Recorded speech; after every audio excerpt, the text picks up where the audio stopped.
Hello, welcome to my house. Do come in.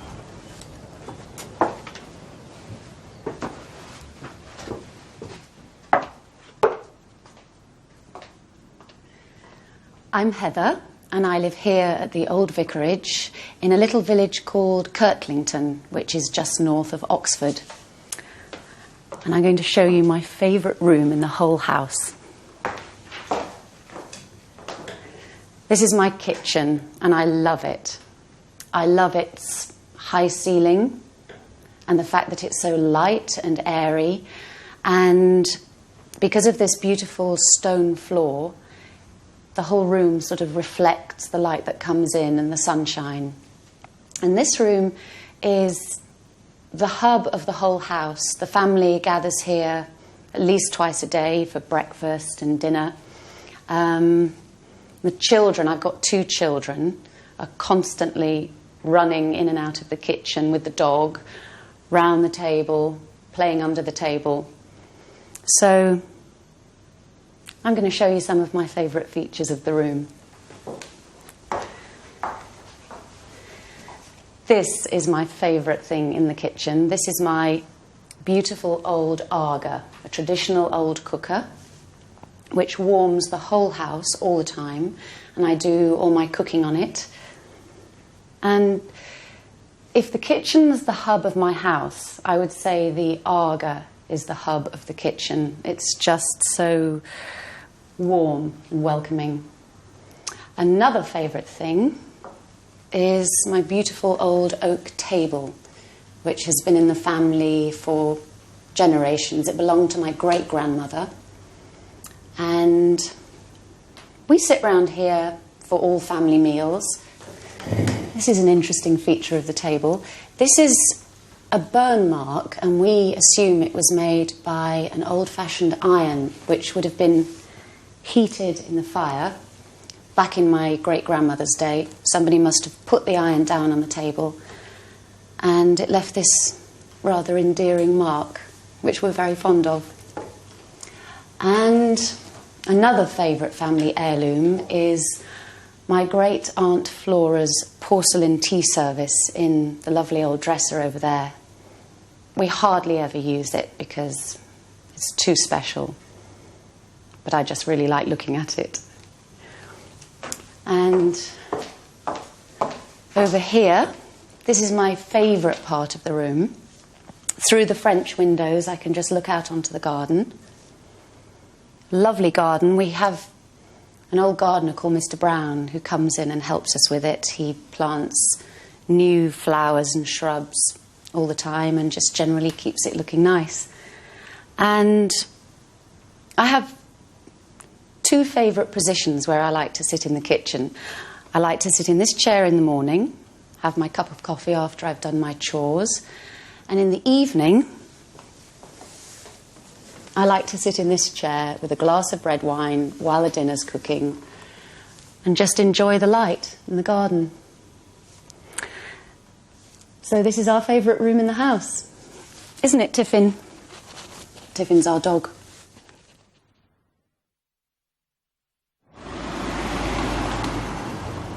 Right, this is my favourite room. It's the living room. And it's my favourite room because it's the room that I relax in. In fact, it's the only room in the house that I never, ever work in. It's a rule that I have for myself. It's also my favourite room because it's cosy. I moved in here about 2.5 years ago, and when I moved into the house, this is how it was decorated. So, although orange is quite an unusual colour to paint a sitting room, I think it works really well, and it helps to make it a nice, warm, cosy room. It's full of objects, as you can see. For instance, my lizard pot. I'm very fond of lizards, and I've got lots of pictures and carvings of lizards all over the house. When I came to look at the house to buy it, in fact, the previous owners showed me that there was a lizard carved into the fireplace. And that was when I decided that I absolutely had to buy this house, that it was the right place for me to be. What else have I got here? A picture of my parents on their golden wedding anniversary. And, oh yes, I like lizards and I also like lions. And this was something that I fell in love with on my travels. I was in Jordan at a market, and I spent ages bartering with the man who was selling them, and eventually got him down to a very cheap price, only to get to the airport and find that my baggage, it weighs a ton. And at the airport I found that my baggage was way overweight, and I had to pay £40 extra excess baggage. So, in fact, it's a very expensive item. Many of the objects in this room I've bought on my travels, quite a few of them from South America, where I've been a couple of times. This pipe here is from Argentina, and so's the drum. And I think this musical instrument is from Peru.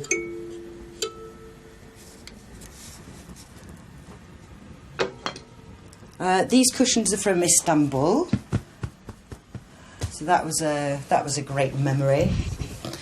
But if there's one thing in this room that has a particular meaning for me, it's this painting over here.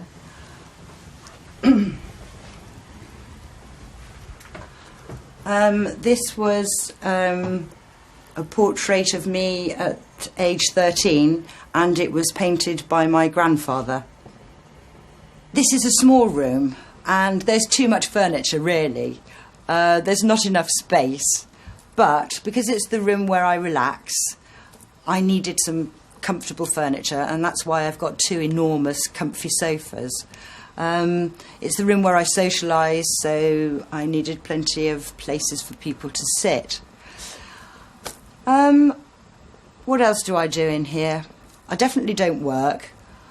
I watch television, watch videos, put my feet up, and read a book next to the fire.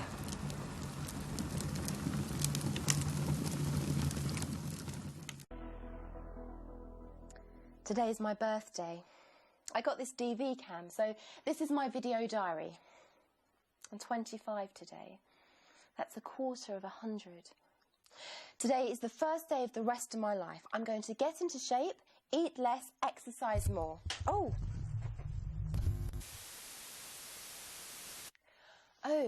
did I mention I'm going to go out with David in 2 weeks' time?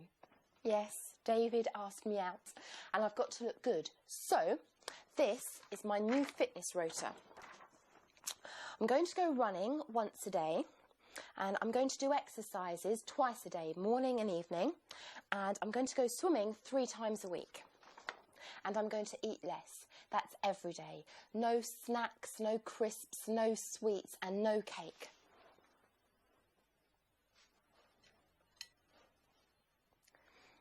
I start tomorrow. Well, today is my birthday.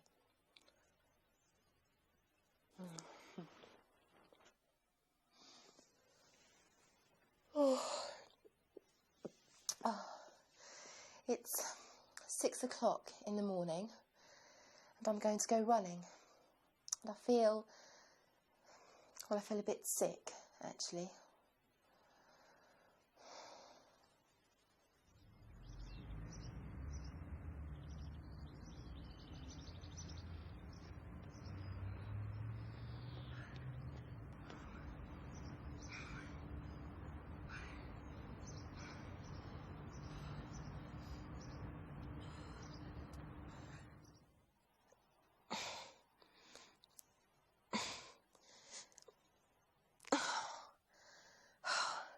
This is really tough. My knees hurt, I've got a bad foot, my back aches, but my stomach, well, it still feels a bit soft actually. But no pain, no gain.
can't go running today.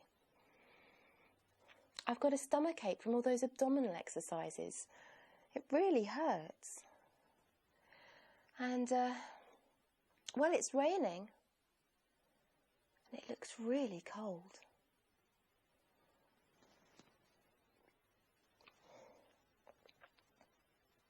I'll start again tomorrow.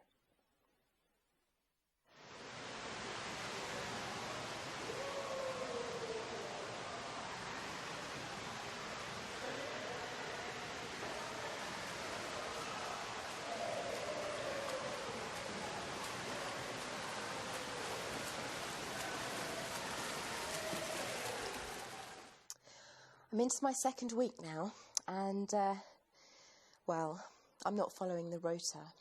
I haven't got enough time, and I've got to have a social life. I know, I shouldn't eat biscuits. But this isn't a snack, it's my dinner. I didn't have time to make anything to eat this evening. I'm just too busy at work. And, well, they are organic. Look. Okay, I've got 3 days left and I'm going to start running again. Seriously.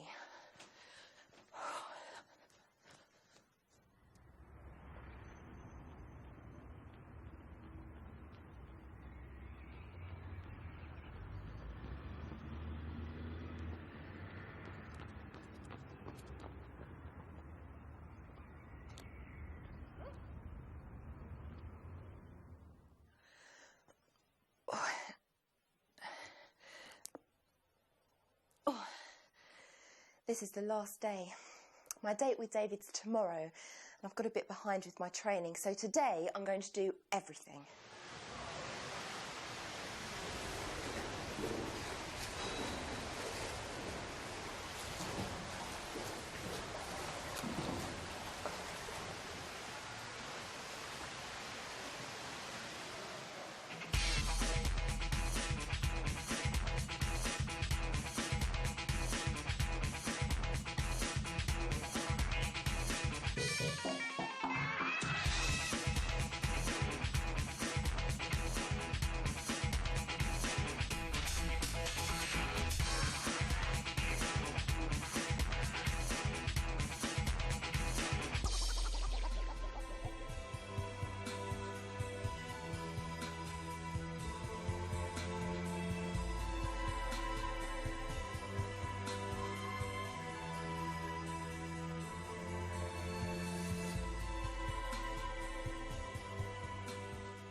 David's going to call for me in a couple of minutes. I'm really excited. And I look okay, I think. Certainly better than I did a couple of weeks ago. I just hope we don't go dancing. My body aches so much. Oh, no, not again. Oh dear. I guess I should turn it off. Oh, my back. I can't move. Oh, that's just perfect.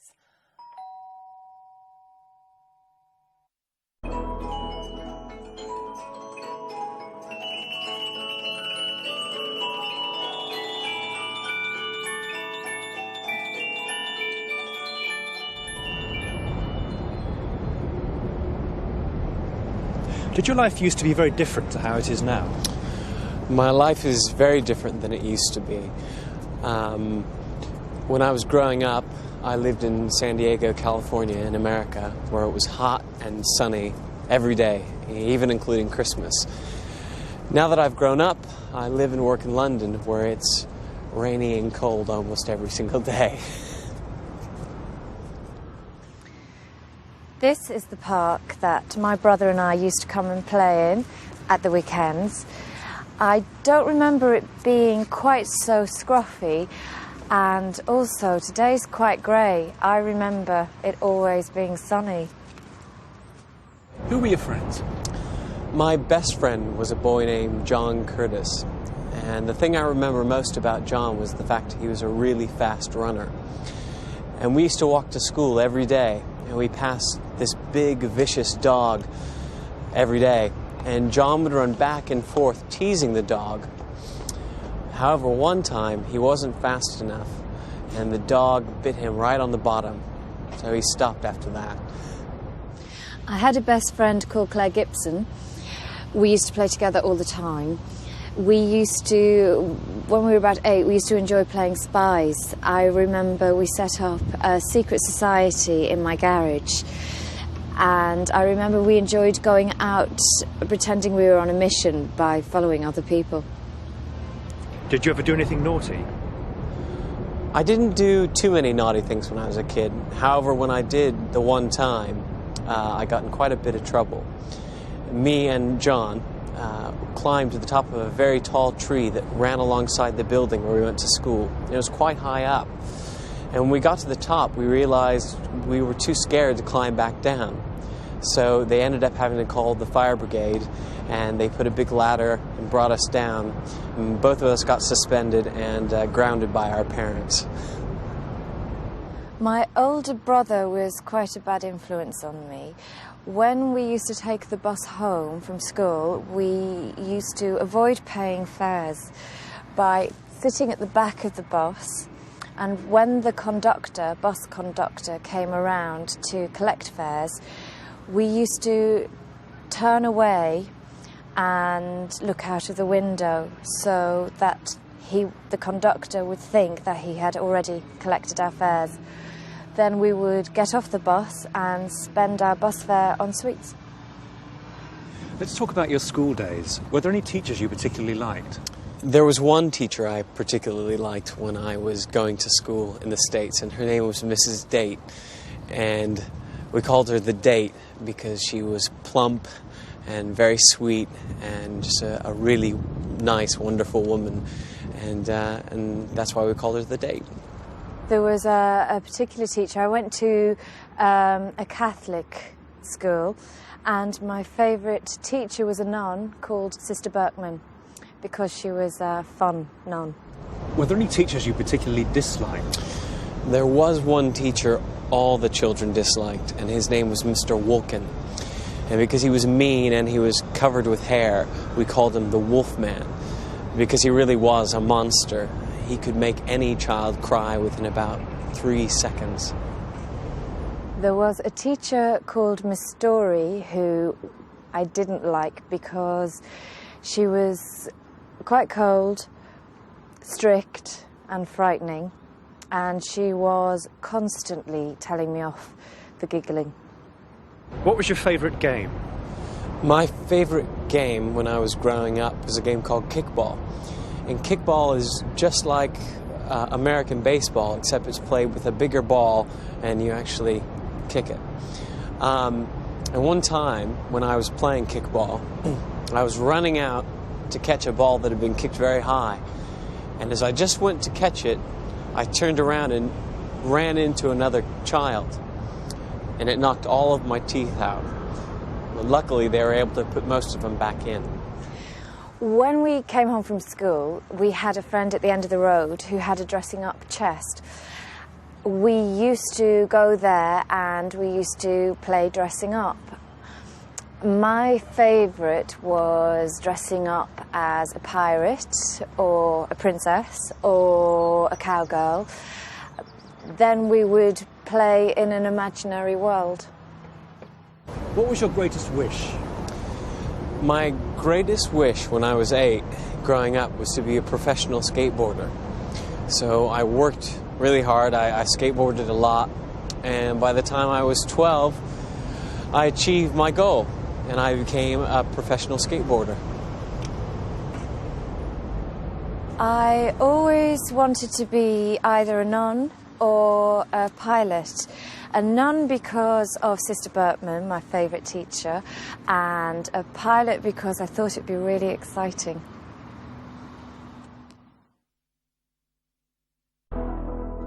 Kathy, we last heard from you when you were about to meet Tom for the first time. That's right. It was easier for me to take time off work, so I booked a flight to Denver. Wow, that's a long way to go for a date. And rather expensive, too. Oh, we shared the cost of the flight. Tom's a very generous man. Anyway, he arranged to meet me at the airport. And when was that? It was almost a year ago. I felt really nervous, but I couldn't wait to meet Tom. And was he there? Oh yes, I spotted him immediately. He looked just like his photograph. Ah, was it love at first sight? I'm afraid not. I couldn't have predicted what happened, but something put me off him straight away. I didn't even leave the airport. I just turned round and came straight back to Ireland. We haven't been in touch since that day. Wow. What was it that put you off? Well, it's going to sound really stupid, but I hated his shoes.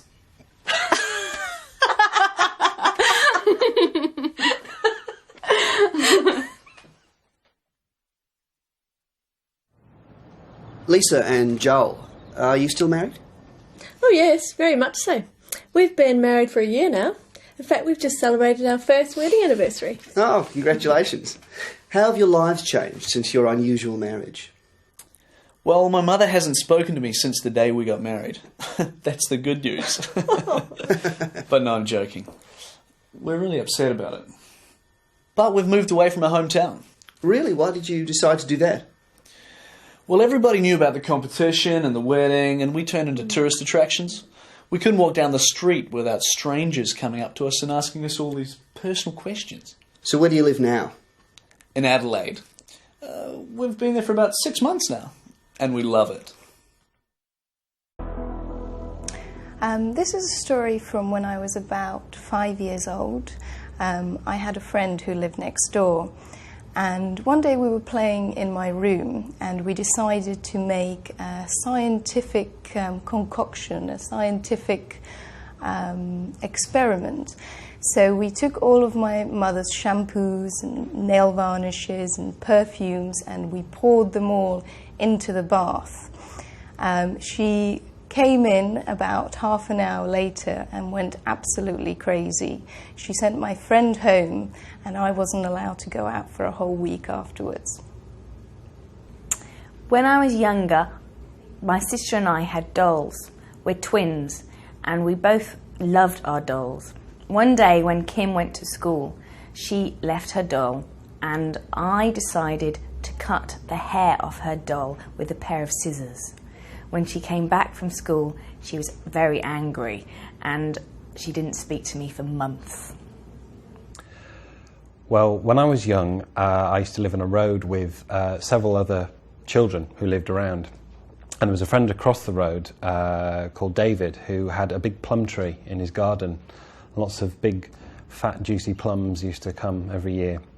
And we quickly found out that if you put one of these plums on a stick, you could throw the plum quite a long way and quite hard.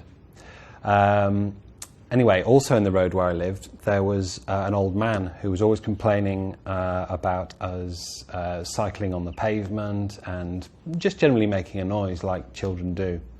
I don't think he liked children very much. Anyway, one day we went over to his house when he was out and we got lots and lots of plums with our sticks and threw them at his windows, and all his windows were covered in plums and plum juice, and it was a big mess. And this was a revenge for us, for him telling us off all the time. Anyway, it was a silly idea because we lived about 100 yards away from this man, and he came out of his house one day when my father was there, and he told him, and my father took me inside and told me off. It was when we were living in this house in London and my parents had painted the wall in my sister and my bedroom, and my sister had just learned to write, and I wrote her name on the wall in her handwriting so that my parents thought that she'd done it, and she got into trouble with my parents. My mother was very angry and I never told anybody that I did it. I remember one winter there was a lot of snow and my friends and I decided to make some snowballs. But this time we made them extra special because we put rocks in the snowballs. And then we decided that we would throw the snowballs at the passing cars at the road nearby. And we threw snowballs at one car in particular and it broke the window of the car. Guy pulled over, got out of his car and he started chasing us, and we ran, had to hop fences and go through neighbors' backyards, and finally we got away. What's your full name? Matthew J. Davidson. Where does your name come from? Well, I don't really know. I mean, obviously Davidson, son of David, for my last name, and Matthew is an Old Testament Bible name. Does your first name mean anything? Yes, it does actually. It means gift of God. Would you like a different name? No, I love my name. What's your favourite name? Matthew. My full name is Dorina Rosemary Richter. My first name comes from Slovakia. It doesn't have a special meaning, but I know my grandmother chose it. My second name is German, and it means judge. How did your parents choose your name? My grandmother chose my first name. She knew a girl that lived next door to her with the same name, and she liked it. Would you like a different name? No, I wouldn't. What's your favourite name? My favourite name is Madeline. If I have a child, I think I will call her Madeline, if it's a girl. My full name is Claudia Umba, which is my married name. It's a Nigerian name, and it has a very long meaning, even though it's a very short word. It means that you can say what you like about leopards, but if you're faced with one, then you'll still run away. Does your other name mean anything? No, not really. It's derived from, it's a Roman name, and it comes from the Emperor Claudius. It's a female version of that. How did your parents choose your name? My dad teaches Latin and Greek, so I think that's probably where that one comes from. Would you like a different name? No, I like my name. My surname causes some problems because people never know how to pronounce it, but at least it's interesting. My favourite name for a girl is Esme, because I think it's very pretty. I don't really have a favourite boy's name. What's your full name? Harald Dahle. And where does your name come from? It comes from Norway. Does your first name mean anything? Yes, it means the man who leads the army. And your other names? My surname means valley. How did your parents choose your name? I don't know, really. Would you like a different name? Not really, no. What's your favourite name? Adriana. Why? It's my wife's name. What's your full name? Kotolin Schule. Where does your name come from? My first name comes from Hungary, and my second name also comes from Hungary, but perhaps from Turkey too. Does your first name mean anything? It probably does, but I don't know what it means. And your other names? My surname doesn't mean anything. How did your parents choose your name? They put some names in a hat, and my sister pulled my name out, my first name out. Would you like a different name? I don't think so. What's your favourite name? Anna. Why? I like the sound of it. My full name is Joseph Vaughan Wilson. Where does your first name come from? I don't know. Does your first name mean anything? Not in English. And your other name? Well, I believe Wilson originally means son of Will a long time ago, but now I don't think it really has any meaning. How did your parents choose your name? I think they just chose it because it was a name they liked. Would you like a different name? When I was little, I wanted a different name, but now I'm quite happy with it. My favourite name is probably my name, for a boy.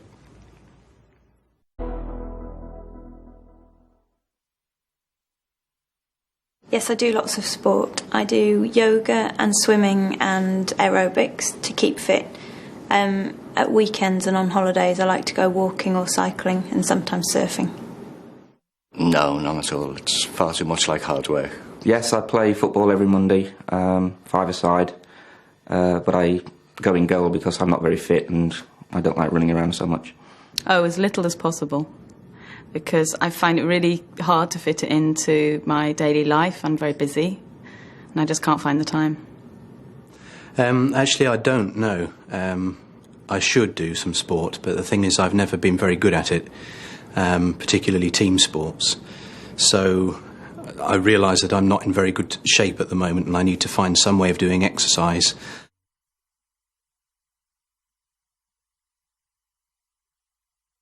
I'd say that you need to choose something that you'll enjoy doing, because there's no point trying to do something if you don't enjoy it. You'll give up very soon.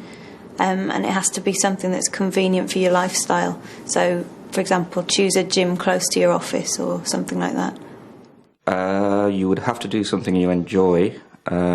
Personally, I would do swimming or cycling, something I could do with a friend. Preferably cycling, go on long rides in the country. That's nice. Well, I'm not exactly an expert on the subject, but I have been thinking about how I could get fitter myself. And I think probably the best thing to do will be to do gentle exercise and to gradually increase that. From what I understand of what doctors say these days, it's best to do prolonged periods of gentle exercise rather than short spurts of really strenuous exercise. Find something that you enjoy doing that you're going to keep at, because if you don't enjoy doing it or you get bored with it, you're not going to keep it up, so you're not going to get fit.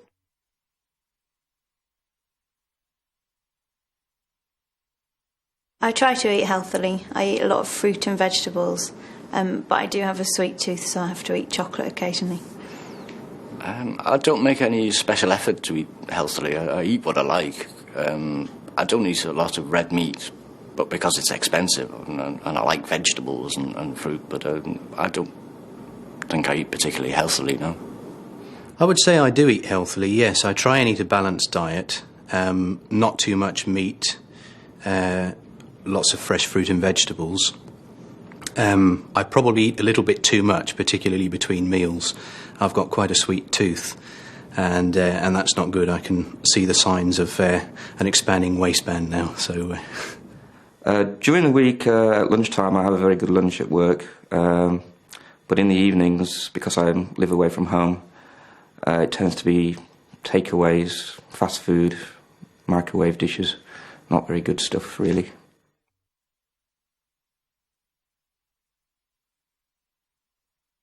I've dieted several times. The only diet that worked was one where it's an organised diet and you go along to a meeting every week and you get weighed and there's a list of foods you can eat and foods you can't eat. I think the best way to diet is following a flexible diet like that you can fit to your lifestyle, because there are lots of stupid diets around, like cabbage soup diet and things where you eat strange foods all the time and it's not something that you can do on a long-term basis. No, my problem is putting on weight. I'm the same weight now as I was when I was 18, and I have to eat a lot of potatoes and things like this to try and put on weight, but it just doesn't work. Oh yes, I've dieted and it worked beautifully for a while. No, I haven't ever been on a diet, no. I think it's important to think about the way you eat in general. I don't believe in dieting or crash dieting particularly. It's bad for the metabolism and doesn't actually work, I don't think. So the most effective way of losing weight is to change your eating habits in general, think long term rather than I mustn't eat much for the next few weeks. All the time. I'm prone to putting on weight, so I'm always very careful about what I eat, and I try to stick to a low-fat diet.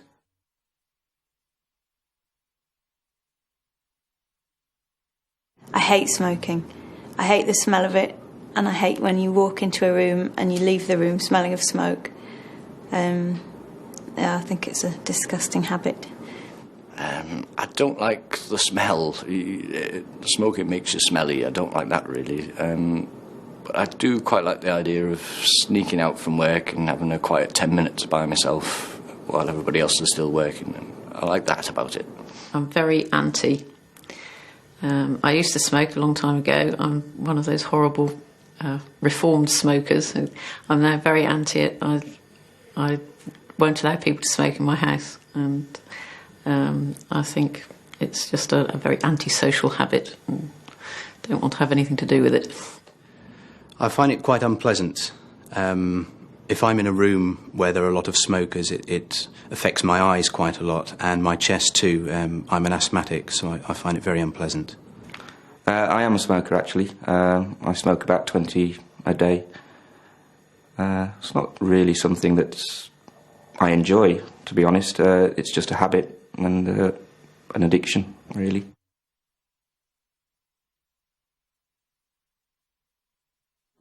It's very difficult for me to give advice to someone who wants to give up smoking because I've never smoked, so I don't know how difficult it would be, but I would just say, imagine how you taste when someone kisses you.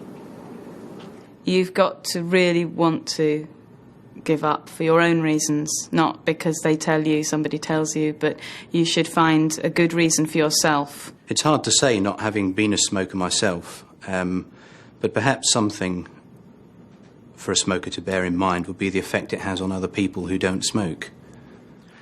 You would need a tremendous amount of willpower, a tremendous incentive. My personal incentive would be the amount of money it costs me, £40 a week, just going up in smoke. Just keep trying, try anything that will bring success, basically. Any of the hypnosis, acupuncture, whatever it takes to do it, but do it. This is Primrose Hill. It's a very pretty park in North London. From the top of Primrose Hill you can see fantastic views of the city. It's easy to see famous landmarks like St Paul's Cathedral, the BT Tower and the London Eye. Surrounding Primrose Hill are many large, elegant houses and quiet, leafy roads. Rose Medley lives in the area with her twin sister Meg. They were born in this house and they still live here today. Rose has an interesting life. She's an artist.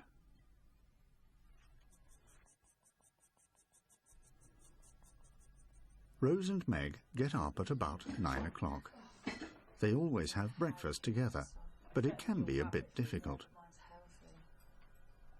Rose loves traditional fried English breakfasts with sausages, egg and bacon. Start to the day, Meg. Meg prefers healthy food, such as cereal and fruit.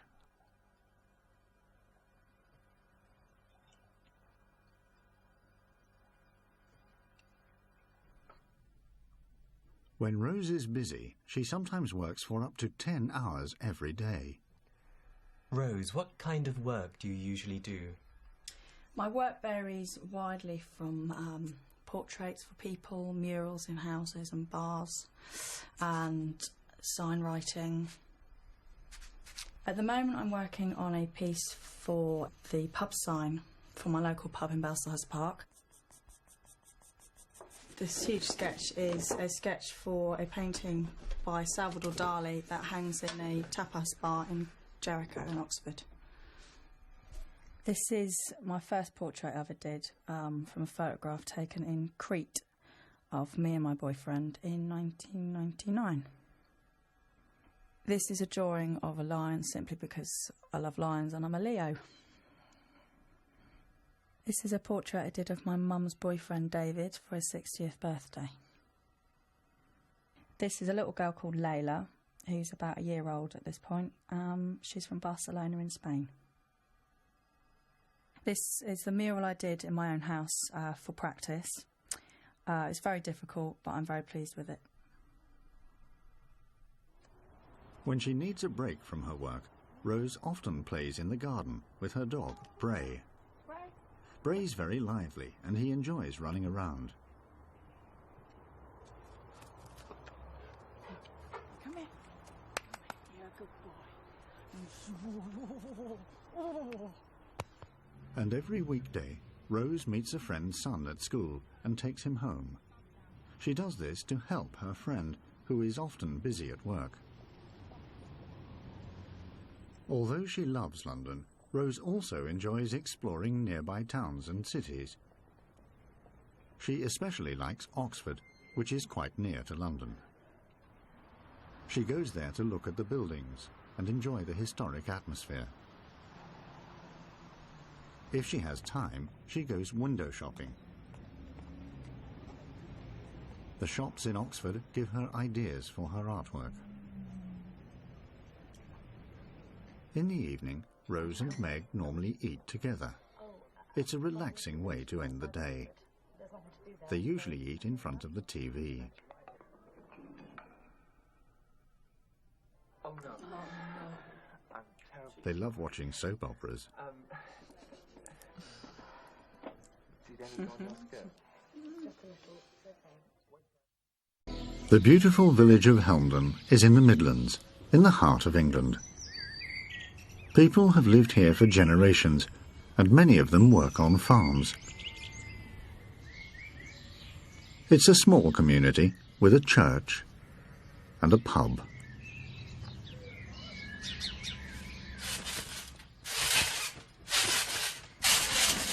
This is Tom and his sister Claire.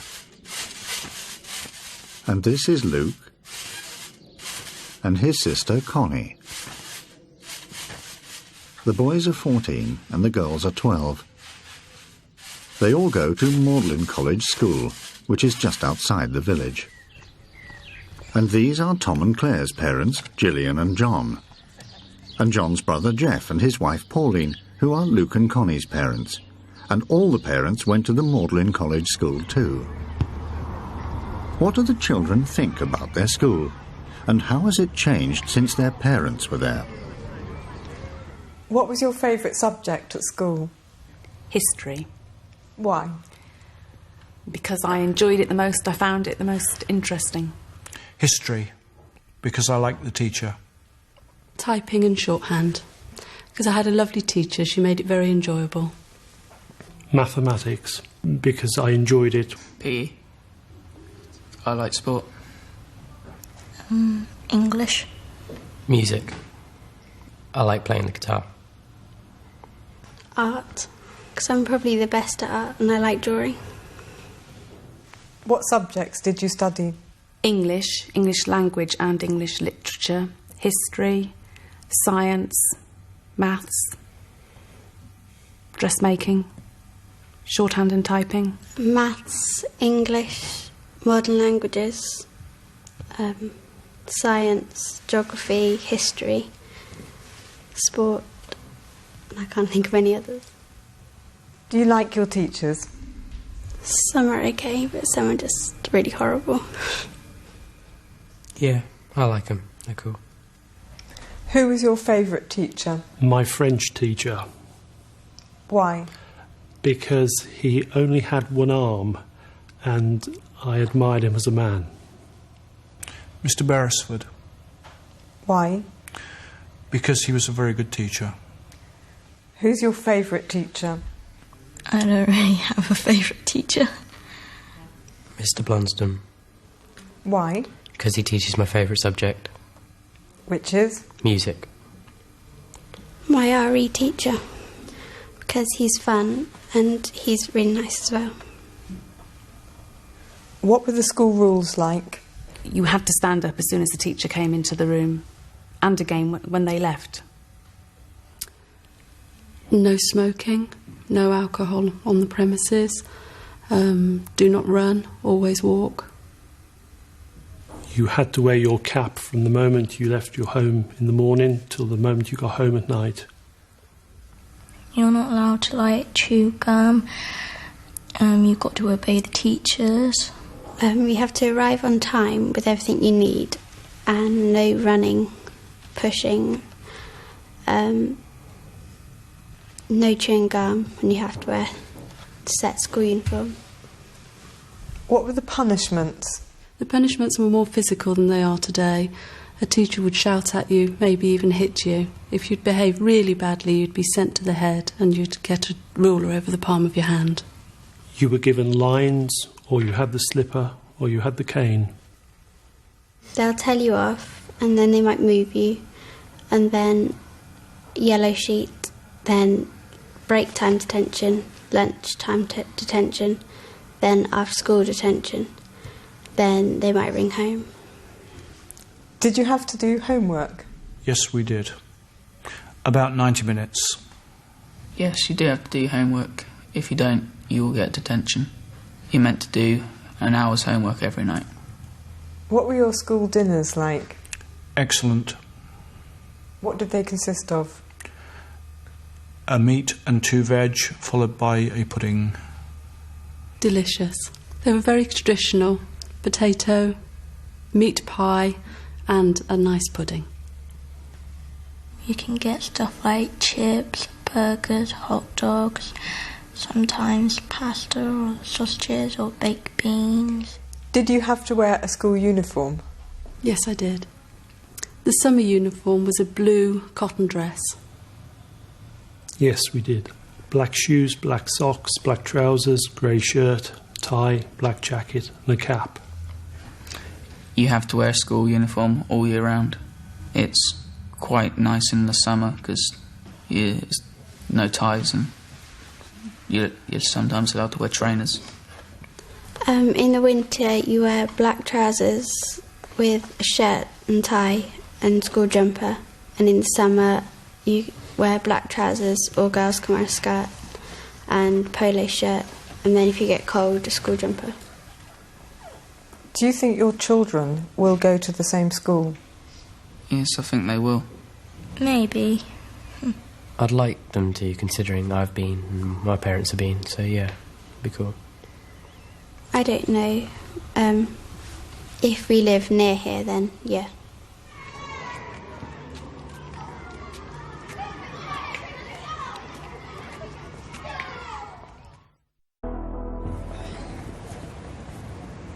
It's a fantastic opportunity, a really big film, a blockbuster. And is he going to be there? Oh yeah, Steven Spielberg, the man himself. He's at the studios now. That's amazing. Listen, can you call me back? I've just got to call a cab. Sure, go ahead.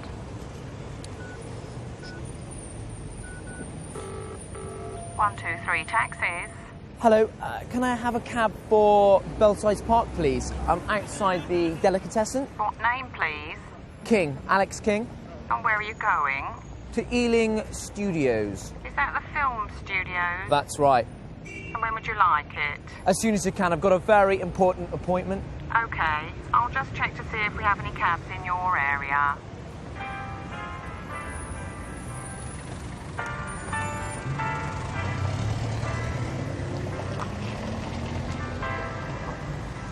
Mr. King? Yeah? It'll be 5 minutes. Moscow 205. Okay, but don't be late. I don't have much time. Hello, Sarah. So you're really going to meet Steven Spielberg? Uh-huh.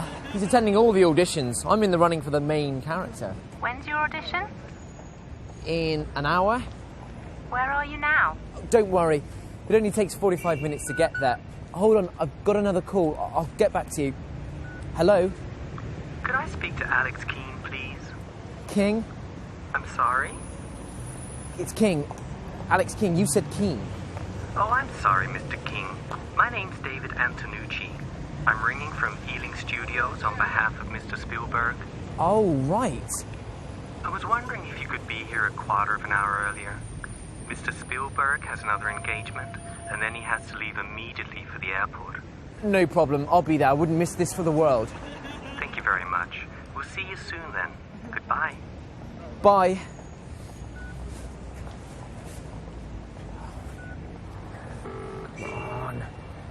Come on. Hello? 123 taxis? No. I'm afraid you've got the wrong number. Right.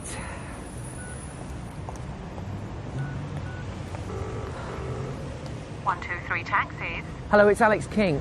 I booked a cab over 10 minutes ago. We're doing all we can, sir, but I'm afraid we're rather busy this afternoon. The cab should Can you be speak with up? you. I can't... The cab should... Hold on. You're breaking up. Hello? Can you hear me now? Yeah. I was just saying that the cab should be with you any minute now. You're sure? This is very urgent. We're doing everything we can, sir. Wait a minute!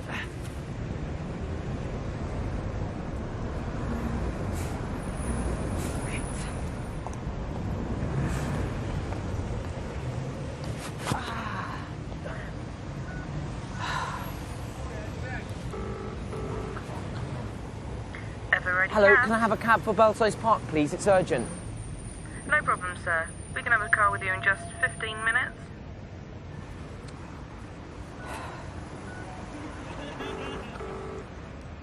Hello? Hello, David, this is David Antonucci. I can't take your call at the moment. Please leave your name and number and speak after the beep. Hello, David. This is Alex King. Could you possibly call me back? Please. Thank you.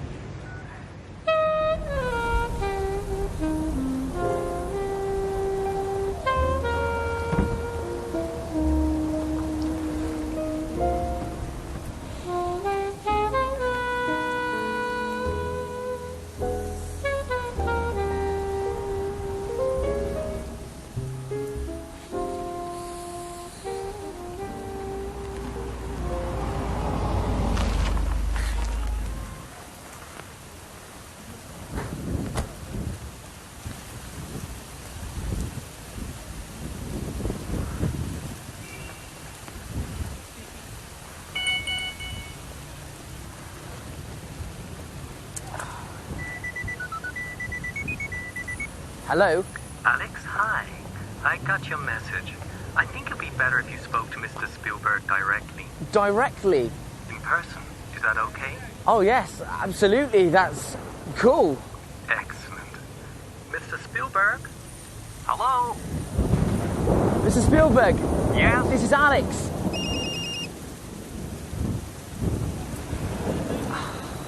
Alex King.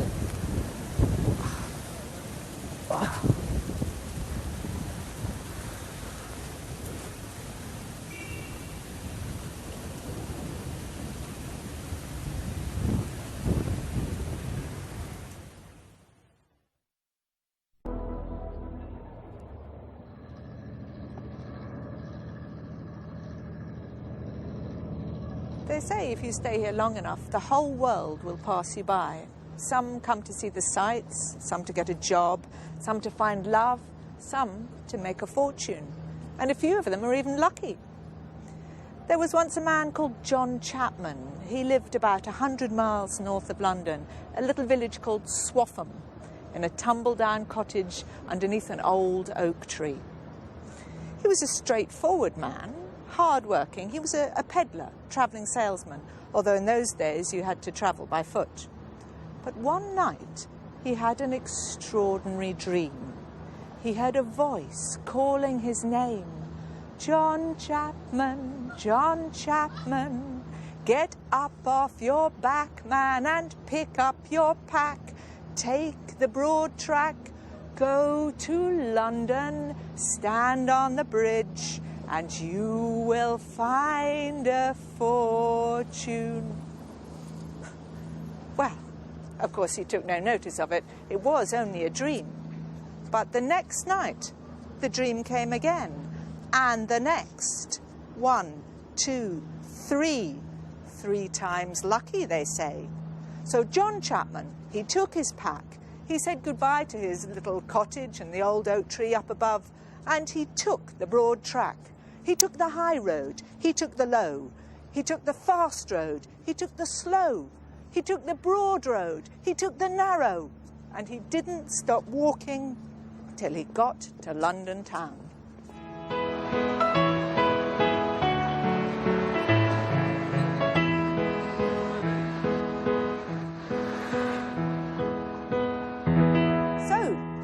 John Chapman, he found his way to the bridge and he settled down to wait for his fortune and to watch the passers-by. The whole world seemed to be there.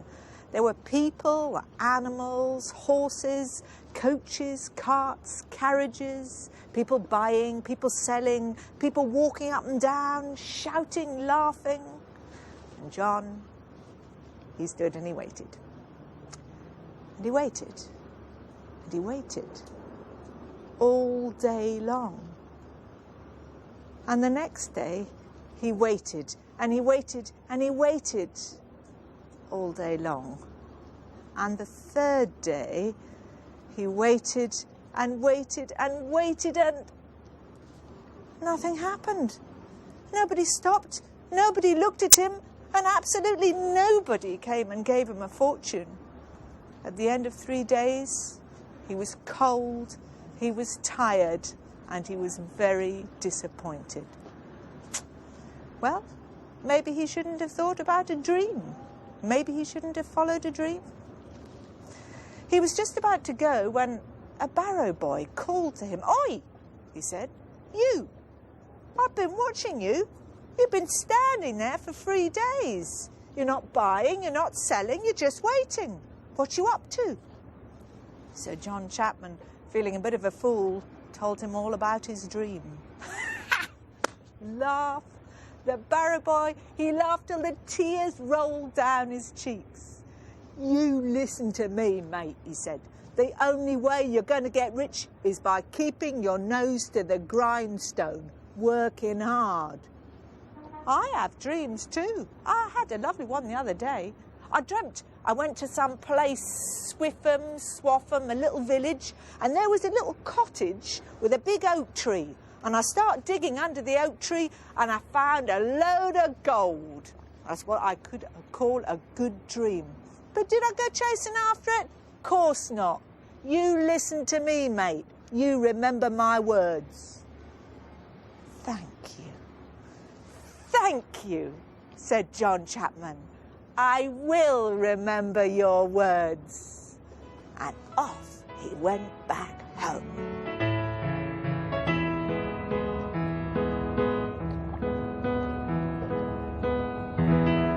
So John Chapman, he hurried back home to Swaffham, back to the tumble-down cottage underneath the big oak tree. And you can guess what he did, can't you? He started to dig. And he hadn't been digging more than a minute when his spade hit something hard. It was a box. And inside the box was gold. There was enough there for him to rebuild his own house and to give half the money to other people in the village.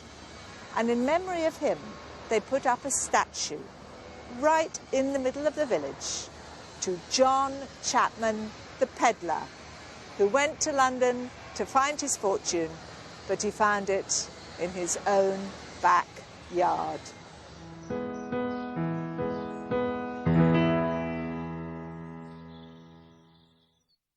Hi, my name's Bruno.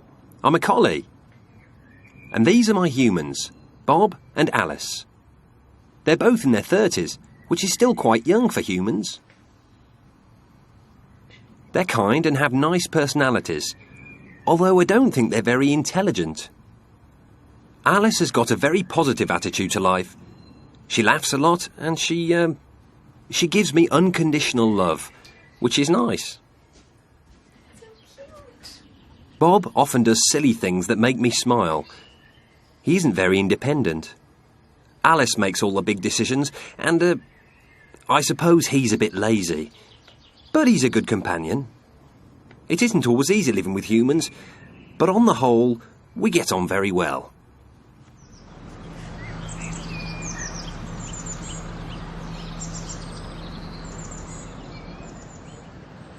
Bob doesn't take much exercise. I often worry about him because he's not very fit. I'm keen on running, but with Bob, I have to go quite slowly. It's a drag, really.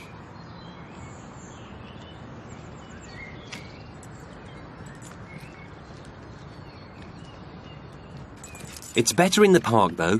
He takes off my lead so I can run around.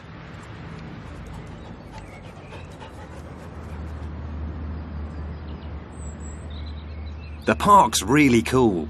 I sometimes meet up with friends here. I like an Afghan that lives near here. Her name's Candy. When we meet up, we often have a chat.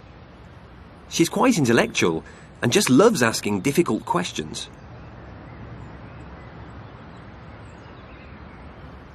If you were a famous human being, what famous human being would you like to be? I don't know, really. If you were an animal, what animal would you like to be? A dog. If you were a car, what car would you like to be? A blue one? Intriguing. I've never been interested in philosophical questions. I prefer doing things. You know, like chasing cats or barking at the postman. I'm a dog of action, not words. Good boy, you good boy. Yes, good boy.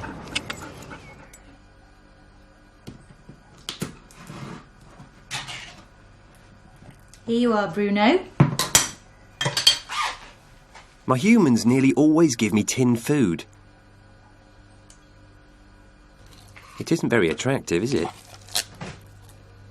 I've never been keen on convenience food. It all tastes the same, really. But the main problem is, it's not very good for you. What's the matter, Bruno? Aren't you hungry? I try to keep in good condition, but it's not easy. If I could go out on my own, it would be fine.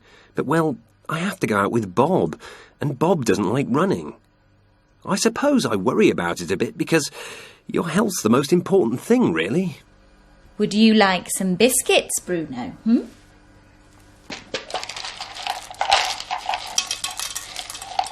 on, eat up your dinner. Okay. Come on, eat up your dinner. Eat up your dinner. Go on. Come on. I do like biscuits, though. They're not organic, but they've got a lovely flavour, and they're really crunchy.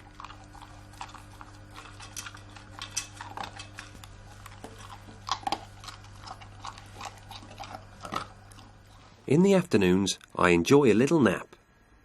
I have a dog basket with an old blanket, but I don't find it very comfortable.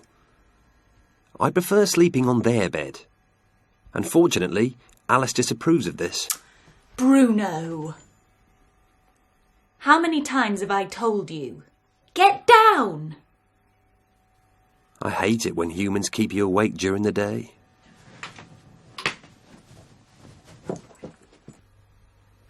He's a good dog, Bruno. He's no trouble at all. No.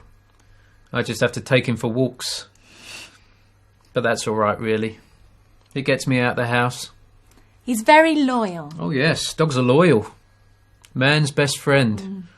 Not like cats. No. Although cats are more intelligent. Probably. I don't think Bruno thinks a lot. Bruno? No. I really think Candy fancies me. The next time she asks me one of those questions, I'm going to say something really clever. Something philosophical. Like, if I were a famous human, what human would I like to be? And my answer? Einstein. Or maybe Leonardo da Vinci. Yeah, that'll surprise her. I do regret having moved so far away from my mother.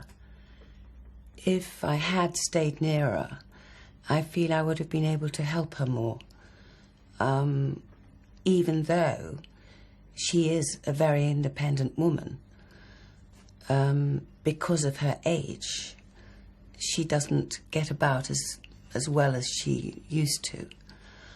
I do have my brothers and sisters still living up north, but I think I was the favourite, and she's very sad that I moved away, and that is a big regret in my life. I really wish I hadn't got very drunk with my brother on the night before his wedding. We were staying in a hotel and we decided to go for a few drinks in a nearby village.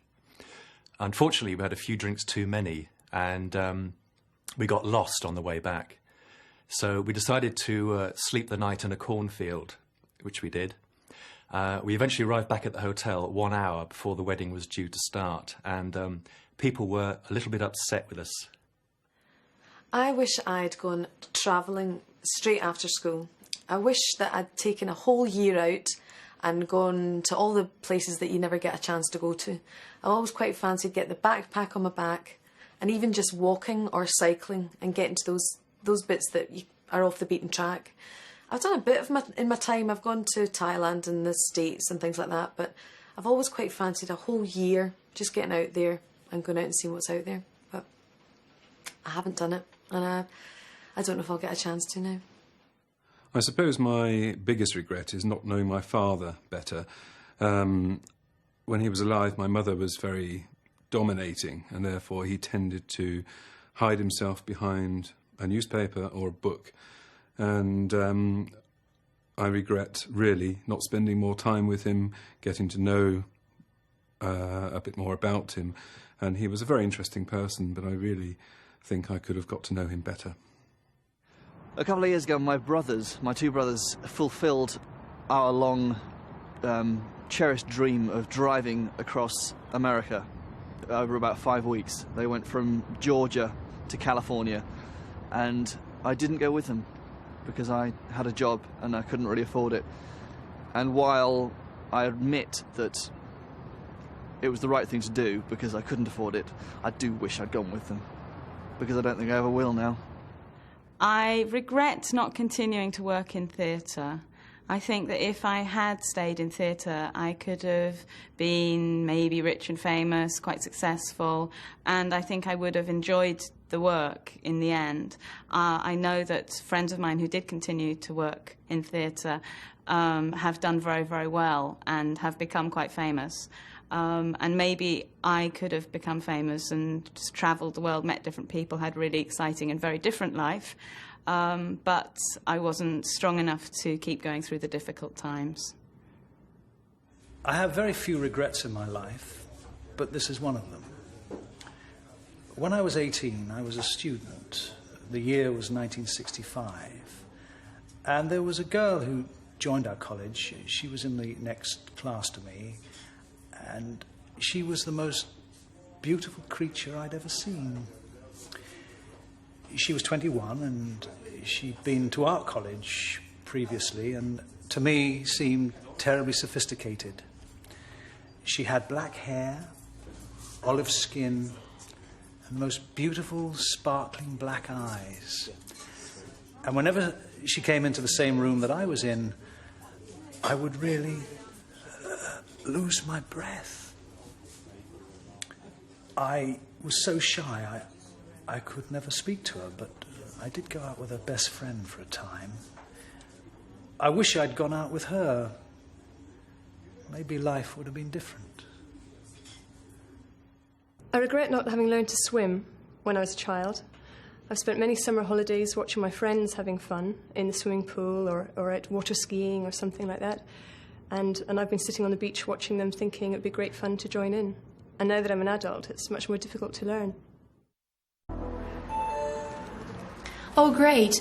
Another email from Anna in England. Let's see. What does she say? Hi, Maria. Thank you for your email. Here's a video of our house. See you soon, Anna. Hi. This is my house. There's a big garden, and there are some trees. Here, Archie! Here, Archie! Here, Archie! Downstairs, there are 3 rooms. There's a living room, a study, and a kitchen. And there's a hall. In the living room, there's a piano, a fireplace, and a television. Oh, and there's an armchair and a sofa. In the study, there's a computer and a bookcase. My mum works in the study. Oh, hi, Mum. Hello, Anna. Yes, the study is my room. In the kitchen, there's a table, a cooker, a sink, a dishwasher, a fridge and a freezer. Archie sleeps in the kitchen. And we cook and eat in the kitchen. Yes, of course. Would you like a glass of orange juice? Oh, yes, please. There. Thanks, Dad. Upstairs, there are 4 bedrooms and a bathroom. There's Mum and Dad's room, Jessica's room, Tom's room, and my room.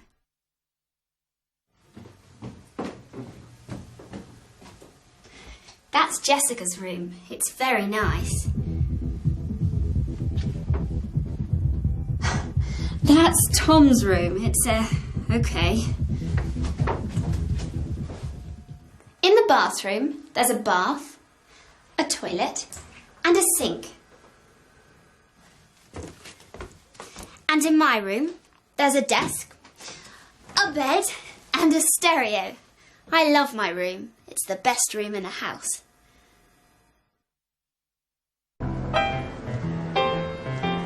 This is Martine and Jamie. Martine really likes shopping. But Jamie doesn't like shopping.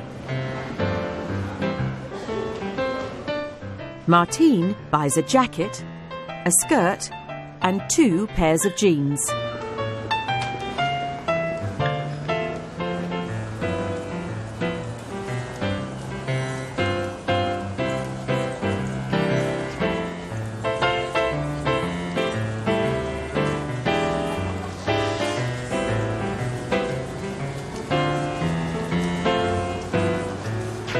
Jamie buys a t-shirt.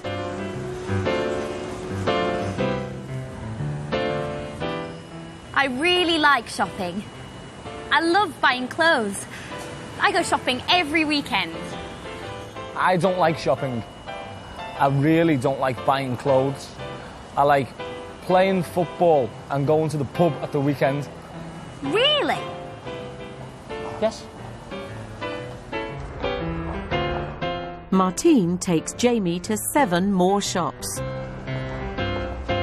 She tries on 12 pairs of shoes, but doesn't like them. She buys a card for her sister, some chocolates,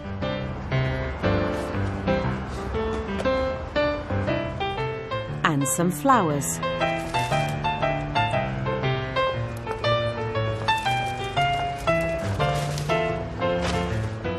Jamie is not having a good time. Then Jamie finds a shop he likes.